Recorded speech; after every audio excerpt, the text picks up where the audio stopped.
Hello दोस्तों, good morning. स्वागत है एक बार फिर से आप सभी का सलोनी कस्ट में। साथियों, आज है 22 मई और आज की वीडियो में हम लोग बात करेंगे 22 मई 2025 के most important daily current affairs के क्वेश्चन के बारे में। वीडियो अगर पसंद आए तो लाइक और शेयर जरूर कीजिएगा। तो चलिए जैसा कि स्टार्ट करते हैं। हमारा पहला क्वेश्चन हाल ही में विश्व मधुमक्खी दिवस कब मनाया गया? बहुत इंपॉर्टेंट क्वेश्चन है। जैसा कि वर्ल्ड बी डे की बात हो रही तो इसकी थीम बड़ी पूछी जाती है। विश्व मधुमक्खी दिवस जो कि साथियों 20 मई को मनाया जाता है और ये प्रत्येक वर्ष मधुमक्खियों की प्रति अवेयरनेस फैलाने के लिए, इनके संरक्षण के लिए मधुमक्खियों का होना एक तरीके से पर्यावरण में बहुत जरूरी है। पर्यावरण में चींटियों का भी होना बहुत जरूरी है। क्यों? जैसे कि ये सब क्या होता है, बहुत ज्यादा इसलिए जरूरी है क्योंकि यह एक इको सिस्टम को मैनेज करने में काम आते हैं। मतलब आप समझो कि चींटियां जो हैं ये अपघटक के रूप में कार्य करती हैं। अपघटक अगर ना हो तो इतने सारे जो जीव होते हैं या इतने सारे जो चीजें होती हैं जो खराब हो जाती हैं, जैसे कि उनको कंपोजिट करेगा। कंपोजिट जैसे चींटियां ही करती हैं, उनको निस्तारित कौन करेगा? चींटियां। अब चींटियां और ये छोटे मोटे जो कीड़े मकोड़े होते हैं, मधुमक्खियां, इन सबका एक अहम रोल होता है। इनको इकोसिस्टम में बात करें, इकोसिस्टम जो अपना है, अगर यह हटा दी जाए तो पृथ्वी समाप्त हो सकती है। बिल्कुल सही सुन रहे हैं आप लोग कि पृथ्वी इससे समाप्त हो सकती है, क्योंकि भैया इनका बहुत ज्यादा रोल है। इनका रहना इतना ज्यादा जरूरी है। इस बार की थीम है अगर बात बताएं तो be inspired by nature to nourish us to us all. मतलब प्रकृति से प्रेरणा लें और सभी को पोषण दें। ये इसकी थीम है इस बार की। याद रखना है आप सभी को। इसकी थीम हमेशा पूछी जाती है, जैसा कि ज्यादा इंपॉर्टेंट है। Be inspired by nature to nourish us all, यानी प्रकृति से प्रेरणा लें, जैसा ये इसकी थीम है। आप सभी को पोषण दें। संयुक्त राष्ट्र द्वारा स्थापित यह वैश्विक दिवस जो है परागणकर्ताओं के द्वारा मतलब बात करें तो खतरों के प्रति जागरूकता बढ़ाना और उन्हें संरक्षित करने के लिए कार्य करने को प्रोत्साहित करना है। अच्छा, मधुमक्खियां कई सारे पुष्प, जैसे कि कई सारे जो पुष्पों का परागण का भी एक संसाधन होती हैं, उसका भी कार्य करती हैं। अब नर पुष्प जो होते हैं, पुष्प से मादा पुष्प की तरफ जाती हैं, तो फिर उनसे क्या होता है, फिर एक नए पौधे का जन्म होता है। इससे यह पुष्प का जो जन्म होता है, बायोलॉजी में आपने पढ़ा ही होगा, जैसा कि कुछ ऐसे हैं कि जैसे कि मधुमक्खियां, तितलियां, चमगादड़, हमिंग बर्ड और कुछ पक्षी फल की पैदावार पर गुणवत्ता पर भी सुनिश्चित करते हैं। क्योंकि ये जो फसल होती है, बात करें फसलों पर जो कीट वगैरह होते हैं ना, कीड़े वगैरह, उनको ये खाए जाते हैं ये लोग। तो इसमें क्या होता है, फसल की पैदावार अच्छी होती है।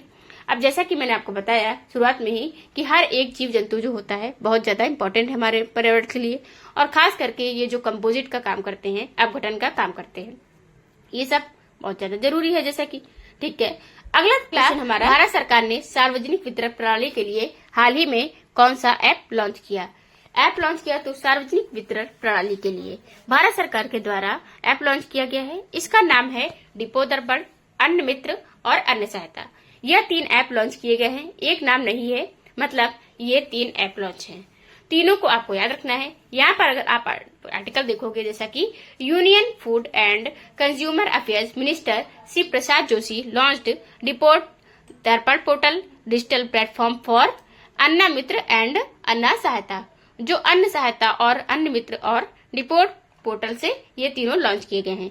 अब इनका तीनों का मतलब क्या होगा, उद्देश्य क्या होगा? जैसा कि डिपो दर्पण जो होगा, यह गोदाम के प्रदर्शन को टैग करने में मदद करेगा। गोदाम की बात हो रही है जो है, इसका क्या है, यूज कैसे होगा? ये कई बार क्या होता है कि जब सामान जो आता है, अनाज आता है, जैसा कि गोडाउन में ही रह जाता है, रह करके सड़ जाता है और जो है लोगों तक, ये जनता तक नहीं पहुंच पाता, वहीं पर बेच दिया जाता है, धांधली हो जाती है।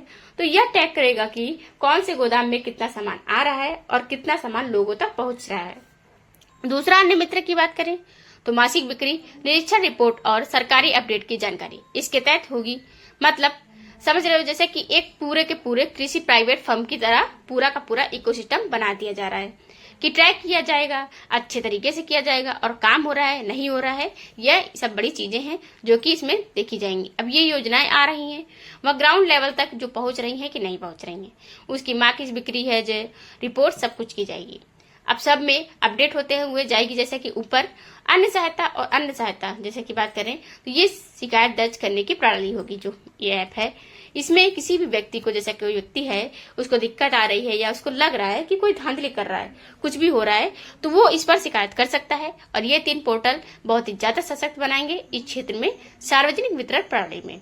अगला क्वेश्चन हमारा में आयोजित इटालियन ओपन 2025 जैसा कि 2025 का खिताब किसने जीता हुआ है? तो आयोजित जो कि इटालियन 2025 का ओपन जो है खिताब जीत लिया है कार्लोस अल्कराज ने। अब कार्लोस अल्कराज ने जीता है, इटालियन ओपन है 2025 का। इसमें बात करें तो यहाँ पर देखो आपकी कार्लोस अल्कराज जो है ये है इनका पहला इटालियन ओपन है। इन्होंने अपनी जिंदगी में अब तक कोई भी इटालियन ओपन नहीं जीता था। जैनिक सिनर की बात करें, इनको इन्होंने हरा दिया है और वह उपविजेता रहे हैं। अब बात करें तो इनके स्टेज में देखा जाए इनके में, तो इनका जो 7वां है ये खिताब 1000 में एटीपी दूर खिताब में 19वां इनका था। जैसा कि उपविजेता जैनिक सिनर, मास्टर 1000 खिताब 7वां और कुल एटीपी खिताब है 19वां। अब यहाँ पे बात करें जीता किसने है? कार्लोस अल्कराज ने।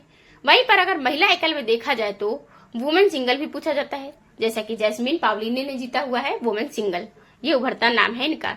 और टेनिस में, वुमेन टेनिस में बात करें, इन्होंने यह जीत लिया है इटालियन ओपन। आने वाले दिनों में अपना ग्रैंड स्लैम भी जीतती हुई नजर आएंगी। जैसा कि खैर अगर पुरुष युगल और महिला युगल आपको ज्यादा याद करने की जरूरत नहीं है, जैसा कि हम बता दें इटालियन ओपन ग्रैंड स्लैम नहीं है। क्या है ये जो इटालियन ओपन है ये नहीं है ग्रैंड स्लैम, ठीक है। इटालियन ओपन में केवल आप कार्लोस अल्कराज को याद रखोगे, जैसे कि जैस्मिन पावलिन नहीं। अगला क्वेश्चन हमारा, किस राज्य सरकार ने इंदिरा सौर गिरी जल विकासम योजना का शुभारंभ किया है? तो सौर गिरी जिला ये विकासम योजना है, शुभारंभ किया है तेलंगाना राज्य ने। अब विकास योजना है, ये विकासम योजना लिखा है, तब भी आप थोड़ा सा इसमें हिंट लगाओगे, जैसा कि तेलंगाना होगा। कैसे? सोचने का तरीका क्या है कि तेलंगाना और हिमाचल प्रदेश ही कह सकते हैं, क्योंकि यहाँ पर ही क्या है इनकी इंदिरा गांधी, जैसा कि ये इंडियन नेशनल कांग्रेस पार्टी है। अब इंदिरा है तो ये नेशनल कांग्रेस पार्टी से है, बीजेपी पार्टी से तो है नहीं। और 2 ही राज्यों में पार्टी है, जैसा कि इस टाइम वर्तमान में तेलंगाना और हिमाचल प्रदेश की बात करें तो, क्योंकि यह 2 राज्य ऐसे हैं जहाँ पर कांग्रेस की सरकार है, तो और जो इंदिरा नाम रखा जाएगा, जैसा कि इसे रिलेट कर रहा है, कांग्रेस की गवर्नमेंट ही रखेगी। अब जहाँ पर कांग्रेस शासित राज्य होंगे वहीं पर रखा जाएगा। अब बीजेपी तो रखेंगे नहीं इसमें।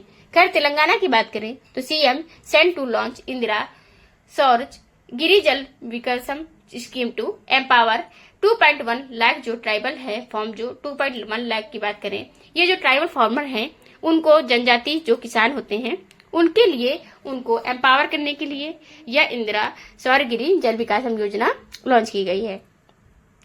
अब मचारम गांव की बात करें, कुर्नूल जिला जैसा कि है यहाँ का, ये तेलंगाना में ये शुरू किया गया है। आदिवासी किसाने जो होते हैं किसान, उनको निःशुल्क ऊर्जा संचालित पंप दिए जाएंगे, उपलब्ध कराए जाएंगे। 5 से 7.5 हॉर्स जो आवर्स होगा, मतलब घंटे का पावर का यह ट्यूबवेल पंप होगा उनका। तो सिंचाई का जो साधन प्राप्त कर पाएंगे, जिससे कि, और जो सिंचाई का जो होगा वो सौर ऊर्जा से चलेगा, तो इससे पर्यावरण को भी कोई नुकसान नहीं होगा और 35 एकड़ की भूमि पर यह क्रियान्वित होगी। अब प्रोजेक्ट जैसा कि है तेलंगाना के अगर बारे में बात करें तो तेलंगाना, आपको देख सकते हो आप कि तेलंगाना की राजधानी है हैदराबाद। अब तेलंगाना की राजधानी हैदराबाद अलग हुआ था कब? 2 जून 2014 को। कब? किससे अलग हुआ था? आंध्र प्रदेश से अलग हुआ था। 10 सालों तक राजधानी बना रहा है ये आंध्र प्रदेश का भी अभी तक हैदराबाद जो है। 2024 में क्या हुआ? अब आंध्र प्रदेश की राजधानी अमरावती हो गई है हैदराबाद। तेलंगाना की बात करें, तेलंगाना के जिले हैं 33, 119 विधानसभा में सीटें, लोकसभा में 17 और राज्यसभा में यहाँ 7 सीटें जाती हैं। रेवंत रेड्डी कांग्रेस पार्टी से यहाँ के सीएम है। गवर्नर है विष्णुदेव वर्मा और यहाँ पर हुसैन सागर, निजाम सागर, भद्रकाली झील है, श्रीशैलम टाइगर रिजर्व है, कंवल वन्यजीव अभ्यारण्य भी है। एंड तेलंगाना आंध्र प्रदेश से अलग हुआ था, ये आपको हम बता चुके हैं। अगला क्वेश्चन हमारा, किस राज्य सरकार ने किसानों को सशक्त बनाने के लिए विकसित कृषि संकल्प अभियान शुरू किया? विकसित कृषि संकल्प अभियान, तो विकसित कृषि संकल्प अभियान शुरू किया है त्रिपुरा की राज्य सरकार ने।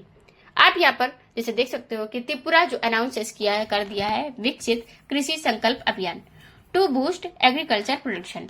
एग्रीकल्चर प्रोडक्शन को बढ़ावा देने के लिए शुरू किया गया है। इसके द्वारा है ये तो अभी मैंने जैसे कि आपको बताया था कि मछली महोत्सव कल ही आपको बताया था कि त्रिपुरा ने ही शुरू की है। अब आपको बताया था त्रिपुरा में आयोजित हुआ है जैसा कि, तो यहाँ पर केंद्रीय कृषि मंत्री शिवराज सिंह चौहान गए थे और इन्होंने इसका उद्घाटन किया, विकसित कृषि संकल्प अभियान का उद्घाटन। इसका उद्देश्य था जागरूकता बढ़ाना, कृषि उत्पादन को बढ़ाना और लागत में कमी लाना, वहाँ के ग्रामीण इलाकों जो होते हैं उनसे विकसित भारत मिशन का एक 2047 का जैसा कि मिशन है भारत का, उसका यह एक हिस्सा है। अब अगला क्वेश्चन हमारा, भारतीय तटरक्षक बल ने कहां पर ओलिव रिडले कछुआ की रक्षा के लिए ऑपरेशन ओलिविया शुरू किया है? ऑपरेशन ओलिविया शुरू किया है तो भारतीय तटरक्षक बल मतलब इंडियन कोस्टल गार्ड ने शुरू किया। ये ओलिव रिडले कछुओं को रक्षा के लिए किया गया है।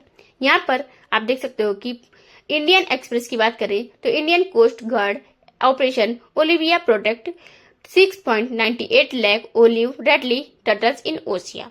तो ये मतलब यहाँ पर 6.8 मतलब कि लाख कछुओं को, ऐसे जो ओलिव रेडली टर्टल हैं इनको बचाने के लिए ये प्रोटेक्ट जो है लॉन्च किया गया है करने के लिए। अब ऑपरेशन जिसे ऑपरेशन ओलिविया चलाया जा रहा है, पूछा जाता है कि ये इंपॉर्टेंट जैसा क्वेश्चन बन सकता है क्योंकि किससे संबंधित है, तो बताना क्या है कि ये ओलिव रिडले कछुओं की रक्षा के लिए संबंधित है, इससे संबंधित है। तो फरवरी 2025 की अवधि के दौरान बात करें तो ओसा में रस्सी कुलिया नदी के मुहाने पर इसको बचाने में मदद मिली थी। अब यह चलाया जा रहा है जैसा कि वन्य जीव संरक्षण अधिनियम की बात करें तो 1972 के अनुसूची 1 के तहत संरक्षण किया गया है। इस कछुए को बात करें तो वन्य जीव संरक्षण अधिनियम, मैंने आपको यह सब याद कराया था कि याद हो अगर आपको कि इसमें क्या है, ज्यादा दिन नहीं हुए, 1-2 हफ्ते ही हुए हैं। जैसा कि मैंने आपको बताया था कि पर्यावरण की बात करें तो इसको, जिसमें भारत में भी पर्यावरण जो होता है इससे संबंधित जो अधिनियम है जो अक्सर एग्जाम में पूछे जा रहे हैं आजकल, तो आप देख सकते हो कि लगभग हम बात करें ओलिव जैसे कि बोडले, ये याद रखना जरूरी है, समुद्री कछुआ होते हैं ये, क्या ओलिव बोडले। अगला हम बात करें कछुआ जैसे सबसे ज्यादा जरूरी होता है, जीने वाला एक प्राणी भी होता है, मतलब सबसे ज्यादा ये जीने वाला एक प्राणी है। अब अगर बात करें उड़ीसा की बात करें तो 300 वर्ष की इसकी अनुमानित आयु बताई जाती है, किसकी? कछुओं की, जैसा कि ओसा। अब देखोगे जैसे कि अब मैप पे आपको बताए तो जो उड़ीसा है जो कि भुवनेश्वर इसकी राजधानी है, ये उड़ीसा राज्य है। मोहन चरण मांझी बीजेपी पार्टी से यहाँ के सीएम है। एंड गवर्नर की बात करें नवीन पटनायक, जैसे कि यहाँ पे अब कंबमपति हरि बापू जो है ये कहाँ के? ये के गवर्नर हैं। जिले हैं 30, विधानसभा में 147 सीटें हैं। अब यहाँ पर सीएम जैसा कि हमारे मोहन चरण मांझी बीजेपी पार्टी से है। झीलों की बात करें चिल्का झील है, अंशुपा झील है, कंजिया झील है, नंदकानन जूलॉजिकल पार्क है, सिमलीपाल राष्ट्रीय उद्यान है, भीतरकनिका राष्ट्रीय उद्यान यहीं पर है। और अगर जैसे कि चिल्का झील की बात करें तो चिल्का झील जो होती है ये खारे पानी की सबसे बड़ी झील है और पहली रामसर साइट है भारत की। अब नृत्य की बात करें, जो लोक नृत्य हैं घुमरा, छऊ, सवारी, संचार, पैका, गरुड़, वाहन, ये यहाँ के लोक नृत्य हैं। चर्चित स्थल में बात करें तो कटक है, ये जगन्नाथ मंदिर है, कोणार्क है और पारादीप, ये यहाँ के चर्चित स्थल है।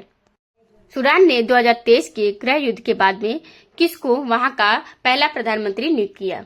तो सूडान में जैसा कि बात करें, सूडान में दक्षिण सूडान निकला हुआ है जो कि 193वां यूएन का सदस्य है।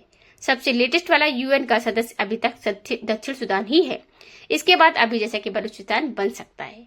अब 194वां बन सकता है। 193वां जो है दक्षिण सूडान है। दक्षिण सूडान यानी साउथ सूडान की बात हो रही है, ये सूडान से ही निकला हुआ है। और ध्यान रखना आपको, ये अलग देश है, जैसा कि दक्षिण सूडान अलग देश है, दोनों ही अफ्रीकी देश हैं। तो यहाँ पर गृह युद्ध हुआ था, तब से आज तक 2023 के गृह युद्ध के बाद आज तक यहाँ पर कोई प्रधानमंत्री नियुक्त नहीं हुआ। अभी जाकर के उनको पहला प्रधानमंत्री मिला है वहां का। जैसा कि यह प्रधानमंत्री कौन है अब ये बन गए हैं, ये है कामिल इद्रिस। यहाँ पर आप जैसे देख सकते हो कि appointment of Kamil Idris comes as a war between the army and the rapid support forces revenge, ये हमारा है। जैसे यहाँ पे और प्राइम मिनिस्टर कौन बन गए यहाँ के? सूडान के बने हैं यूएन के थ्रू। अब ये बात करें नियुक्त किए गए हैं यहाँ पर वहां के आर्मी के जो चीफ के द्वारा, अब्लुहान के द्वारा, ये मतलब वहां का जो आर्मी चीफ था अब तक वही हो रहा था वहां पर, क्योंकि जो कुछ हुआ था वहां पर आर्मी चीफ ने अपॉइंट किया, जैसा कि और किसे अपॉइंट किया है? ये फॉर्मर यूएन ऑफिशियल, इसको बात करें as a UN's a prime minister नियुक्त कर दिया है। नाम है कामिल इद्रिस इनका। कामिल इद्रिस इनका नाम है। अल तायब इद्रिस 2022 के बाद पहली बार यहाँ पर किसी प्रधानमंत्री की नियुक्ति हुई है। यहाँ पर हुई है जैसा कि अब्दुल्ला हमदोक ने इस्तीफा दिया था। सूडान की राजधानी है खार्तूम होती है। राजधानी कई बार एग्जाम में पूछी गई है जैसा कि, और सूडान की राजधानी राजनाथा है। इसकी मुद्रा होती है सूडान इज पाउंड। ठीक है, अब राजधानी पूछा गया तो इसका जैसे कि आपको पता है सूडान की राजधानी है। अगला क्वेश्चन हमारा, हाल ही में चीन और किस देश के बीच में सैन्य अभ्यास गोल्डन ड्रैगन जैसा कि शुरू हुआ है 2025 का शुरू किया गया। गोल्डन ड्रैगन 2025 जैसा कि यह चीन और कंबोडिया के बीच में हुआ है। चीन और कंबोडिया की बात करें तो इनके बीच में यह एक देश है जैसा कि साउथ ईस्ट एशिया का एक देश है कंबोडिया, जो थाईलैंड का पड़ोसी देश भी है जैसा कि थाईलैंड, वियतनाम, कंबोडिया यह सब पड़ते हैं जैसा कि। वहीं पर हम बात करें यहाँ पर किया है चाइना ने इनके साथ में एक अभ्यास। अब चाइना का इसके साथ अभ्यास करने का देखिए एक जियो पॉलिटिकल रीजन है। क्या रीजन है? एक्चुअली में चाइना को ना जैसा कि वियतनाम से बनती नहीं है, ना तो इसकी फिलीपीन से बन रही है और ना ही इसकी जापान से बनती है। तो इन सब से तो ये बचने के लिए एक ना एक नया दोस्त ढूंढेगा ही ना, तलाश कर रहा है, दोस्त बनाएगा नया। अब नया दोस्त बना रहा है तो कंबोडिया बात करें, क्योंकि इधर मतलब इसका बताते गए मलक्का स्टेट है। अब मलक्का स्टेट से भी गुजरना है इसको, तो मलक्का स्टेट से गुजरने के लिए इनको ना अपना एक हेलमेट बनाना पड़ेगा, अब रखना पड़ेगा। तो यहीं पर इन्होंने क्या किया, इधर कैसे आ पाएंगे? इंडियन ओशियन की बात करें तो इसलिए इन्होंने गोल्डन ड्रैगन अभ्यास किया है, वहां पर अपनी मित्रता बढ़ाने के लिए, साथ ही साथ वहां पर अपना पोर्ट का समर्थन पाने के लिए किया है। तो चीन और कंबोडिया के बीच में यह 7वां संस्करण है।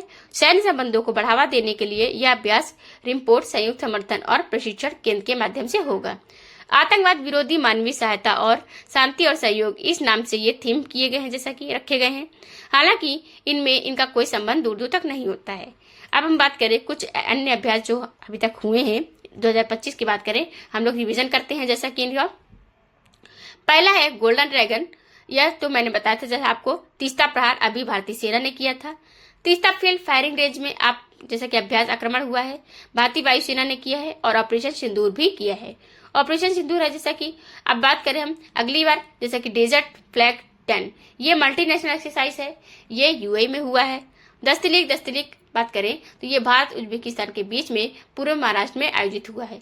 भारत उज्बेकिस्तान के बीच में और सेना एआई जैसे केमी की बात करें, ये भारत और 10 अफ्रीकी देश जो हैं उनके बीच में हिंद महासागर में आयोजित किया गया है। परोक्ष की बात करें जैसा कि पासेक्स जो है ये भारत न्यूजीलैंड के बीच में हुआ है, अदन की खाड़ी में हुआ। कहाँ पर? अदन की खाड़ी। टाइगर ट्रम्प है जो कि अमेरिका ने किया है। इंचियोस की बात करें यह भी भारतीय वायुसेना ने किया है। अब भारतीय वायुसेना हिस्सा ली है, ग्रीस में हुआ है एक्चुअली में। यह बात करें तो बहुराष्ट्रीय था, मल्टीनेशनल एक्सरसाइज है, यह भी था इंदिरा गांधी और रशिया के बीच में हुआ। इंदिरा इंडिया और रशिया के बीच में ये जो कॉरिडोर ये हुआ है, और कॉर्पोरेट कोऑर्डिनेशन पेट्रोलियम ये क्या हुआ है, आयोजित हुआ है बांग्लादेश के बीच में, भारत और बांग्लादेश के बीच में आयोजित हुआ है। कॉर्पोरेट की बात हो रही है। अब चलिए अगला क्वेश्चन हमारा, वैसे किस पुरस्कार से सम्मानित खगोल वैज्ञानिक जयंत नार्लिकर का हाल ही में निधन हो गया है? जयंत नार्लिकर जैसा की बात करें इनका हाल ही में निधन हुआ है। अब निधन हो गया है जैसा कि किस पुरस्कार से सम्मानित थे, तो ये पुरस्कार की बात करें तो पद्म भूषण, पद्म विभूषण और महाराष्ट्र भूषण उपरोक्त सभी पुरस्कार से सम्मानित हो चुके हैं। कौन है ये? खगोल वैज्ञानिक है जयंत नार्लिकर, और जिनका हाल ही में निधन हुआ है। अब निधन की बात करें तो अग्रणी ये हमारे जैसा कि ये कैसे खगोल वैज्ञानिक रह चुके हैं, तीनों पुरस्कार से जो कि हमारे पद्म पुरस्कार होते हैं उनसे सम्मानित हो चुके हैं, महाराष्ट्र भूषण से भी। पद्म पुरस्कार में सिर्फ पद्मश्री इनको नहीं मिला है और सभी पुरस्कारों से सम्मानित हो चुके हैं। पद्म की बात हो रही है। पद्म पुरस्कार की शुरुआत की बात करें तो 1954 से हुई थी। अब पद्म विभूषण इनको मिला था 2004 में। पद्म भूषण की बात करें तो ये 1965 में इनको प्राप्त हुआ था और महाराष्ट्र भूषण 2011 में मिला था। अकादमी पुरस्कार की बात करें तो 2014 में दिया गया था मराठी भाषा के लिए। अब जैसा कि ये खगोल वैज्ञानिक है और जयंत नार्लिकर 86 वर्ष की आयु में महाराष्ट्र के पुणे में निधन हुआ है। कहाँ पर? महाराष्ट्र का पुणे शहर में हुआ है। जयंत नार्लिकर को बात करें तो जैसा कि विभिन्न पुरस्कारों से सम्मानित किया जा चुका है। अनुदान आयोग के निमंत्रण पर डॉक्टर नार्लिकर के पुणे में इंटर यूनिवर्सिटी सेंटर की बात करें तो वहां पर इन्होंने मतलब बहुत योगदान दिया है अपना। अब जैसा कि अब बात करें अगले निधन और भी निधन की बात करें जो इस टाइम वर्तमान में जैसा कि हुए हैं 2025 की बात हो रही है। 2025 में तो विश्वविद्यालय अनुदान आयोग के निमंत्रण पर ये आए थे। एंड इनकी बात करें तो for astronomy and astrophysics IUCA ये की स्थापना की थी इन्होंने। वे इसके संस्थापक निदेशक थे और 2003 तक इस तक पद पे रहे। कब तक रहे? 2003 तक। 20 मई 2025 को इनका निधन हुआ है। जैसा कि अब हम अगले निधन और मतलब बात करें तो जैसा कि बाबा शिवानंद का निधन हो चुका है, प्रसिद्ध योग साधक हैं, पद्मश्री से सम्मानित हैं। प्रोफेसर सनी थॉमस का निधन हो चुका है, जो कि पूर्व राष्ट्रीय निशानेबाजी कोच मतलब द्रोणाचार्य पुरस्कार 2001 से सम्मानित हो चुके हैं। साजी एन वरुण जो है प्रसिद्ध मलयालम फिल्म निर्माता है, पद्मश्री 2011 से सम्मानित है, प्लस बात करें तो 7 राष्ट्रीय पुरस्कारों से भी सम्मानित हो चुके हैं। कृष्णा स्वामी कस्तूरी रंगन की बात करें तो ये इसरो के पूर्व अध्यक्ष प्रमुख जैसा कि रह चुके हैं, पद्मश्री 1942 से सम्मानित हो चुके हैं, पद्म भूषण 1992 और पद्म विभूषण 2002 से, मतलब कि एक तरीके से इनको तीनों पद्म पुरस्कार प्राप्त हो चुके हैं कृष्णा स्वामी कस्तूरी रंगन जी को। पोप फ्रांसिस की बात करें, कैथोलिक के नेता हैं, 88 वर्ष की आयु में निधन हुआ है इनका। कुमुदनी लाखिया जो कि कथक नृत्यांगना है, पद्मश्री 1987 से और पद्म भूषण 2010 से सम्मानित हो चुकी हैं। दरीपल्ली रमैया की बात करें तो प्रख्यात पर्यावरणविद पद्मश्री 2017 से ये सम्मानित हो चुके हैं। दादी रतन मोहिनी ब्रह्मा कुमारी संस्था की आध्यात्मिक प्रमुख है, इनका भी निधन हो चुका है। राम सहाय पांडे जो कि लोक नर्तक हैं, 2022 के पद्मश्री से सम्मानित हो चुके हैं। अब अगला क्वेश्चन हमारा, भारत ने बांग्लादेश को छोड़ करके किस देश के रास्ते पूर्वोत्तर के लिए नया समुद्री मार्ग तैयार किया है?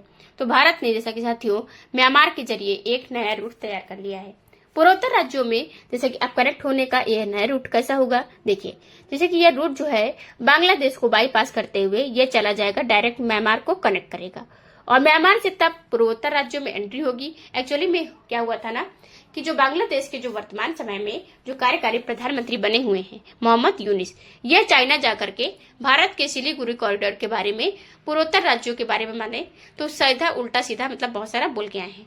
अब वीडियोस में बताया हुआ है आपको, जैसा कि इन्होंने बताया था कि उससे चाइना की कनेक्टिविटी बढ़ानी चाहिए, किसके थ्रू? जैसे कि हमारे पूर्वोत्तर राज्यों के थ्रू भारत से अलग कर देना चाहिए, इस वैसा तब इन्होंने वगैरह वगैरह बोला था, जैसा कि इनको जो ख्वाब रहे। अब इनको तोड़ने के लिए भारत एक्शन लेना शुरू कर चुका है। पहले तो इनसे ट्रेड रोका गया, ट्रेड मतलब जो ट्रेड होता है ना व्यापार, वो रोका गया। अभी देखिए जैसे सुप्रीम कोर्ट ने इनको लताड़ लगाई है। यहाँ से बांग्लादेशी जो अवैध रूप से रह रहे थे भारत में लगभग 2 करोड़ को, ऐसा कहा गया है कि 1 महीने के अंदर अंदर निकलो यहाँ से, या कोई धर्मशाला नहीं है। तो अब यहाँ पर हम बात करें, एक्शन लिया गया जैसा कि इनको लग रहा था कि बस हम ही हम हैं, तभी हमारी वजह से वहां पर पूर्वोत्तर कनेक्टिविटी होती है, बिना हमारे कहाँ जाएगा भारत। तो भारत ने कहा ठीक है भैया रुको, हम यहाँ पे बताते हैं कैसे जाते हैं। डायरेक्ट कनेक्ट कर लिया म्यांमार से और भारत म्यांमार से कनेक्ट होके अब पूर्वोत्तर की तरफ से जाएगा। यह एक ऐसा बाईपास रूट हो गया है कि दूसरा सिलीगुड़ी मानो, मतलब साला वही मान लो उसको। जैसा कि अब सिलीगुड़ी वाला अब इसकी धमकी इन्होंने दी थी, जैसा कि ये भी एक कम नहीं है, काम आने वाली की बात करें सिलीगुड़ी जो है वाली धमकी अब इसकी काम आने नहीं। खैर अगर शिलोंग से सिलचर हाई स्पीड कॉरिडोर होगी, देखिए ऐसा नहीं है कि जो भारत है वो मजबूरी में ऐसा कुछ कर रहा है, ये बांग्लादेश का नुकसान ही होगा। इससे कैसे? बांग्लादेश से हो रहा था जब ट्रेड, तो बांग्लादेश को उसका ट्रेड का टैक्स मिलता था, वगैरह वगैरह मिलता था, इनका टैक्स वगैरह मिलता था उसका। लेकिन अब ये बात करें, इन्होंने खुद से अपने पैर पे कुल्हाड़ी मार ली है, तो अब यहाँ पर इनका ही नुकसान होगा। हम लोगों का ठीक है भाई, हम दूसरा रूट ढूंढ लेते हैं, तुम उधर से मना मतलब प्रॉब्लम क्रिएट करोगे, तो अब तुमको जो मिलता था वो भी नहीं मिलेगा। वहीं अब म्यांमार कमाएगा इससे। तो शिलोंग से सिलचर हाई स्पीड कॉरिडोर यह है जो परियोजना का नाम का एक NH6 के नाम से जाना जाएगा। ये रोड की बात करिए, मतलब ये क्या है, हाईवे की बात हो रही, NH6 के नाम से जाना जाएगा। अब 22,800 कितना करोड़ रुपए, 22,864 करोड़ रुपए अनुमानित लागत होगी इसमें लगेगी। कुल 166.8 किलोमीटर का एक कॉरिडोर बनेगा। मेघालय में 22 किलोमीटर, असम में अब देखिए जैसे कि क्या होता है कि कई कॉरिडोर बनाए जा रहे हैं जिसके थ्रू पूर्वोत्तर की कनेक्टिविटी बेहतर की जाएगी, क्योंकि यह जो थ्रेड है मिल रहा है ना लगातार सिलीगुड़ी कॉरिडोर चिकन को लेकर के, अब भारत इसके रास्ते तलाश कर रहा है। कि अभी मैंने कुछ दिन पहले जैसे आपको बताया था कि तीस्ता प्रहार अभ्यास हुआ था, तीसरा प्रहार अभ्यास यही तीस्ता नदी के किनारे किया गया था। तीस्ता फील्ड फायरिंग रेंज जो है वो भी सिलीगुड़ी कॉरिडोर को ही प्रोटेक्ट करने के लिए था। इंडियन आर्मी ने कहा वहां पर हाई टेक एडवांस और टेक्नोलॉजी वाली ताकत दिखाई थी जैसा कि। तो अब कुल मिलाकर के यह जो थ्रेट मिल रहा है, लोग बार बार चाइना भी इधर से उधर मतलब बांग्लादेश, उधर से पाकिस्तान और कुछ अंदर के जो देश टाइप वाले लोग होते हैं ना, वो सब मिलकर के जो धमकियां दे रहे थे कि भाई सिलीगुड़ी कॉरिडोर के माध्यम से पूर्वोत्तर भारत के राज्यों को अलग कर दिया जाएगा या भारतीय पूर्वोत्तर राज्य होंगे, वो अशांति पैदा कर रहे थे। अब भारत अब वहां पर स्थिति मजबूत कर रहा है। अब उनको मैंने कनेक्टिविटी से बताया कि कर रहा है इनसे।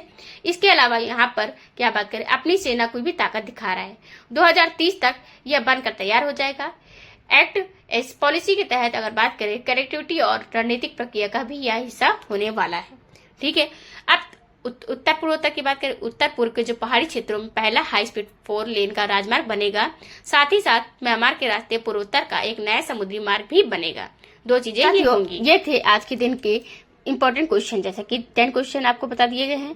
अगर हम आपको बात करें, पीडीएफ आपको टेलीग्राम चैनल पे मिल जाएगी। टेलीग्राम चैनल डिस्क्रिप्शन लिंक आपको दे दी है डिस्क्रिप्शन में, आप वहां से ज्वाइन कर सकते हैं। Thank you for the watching.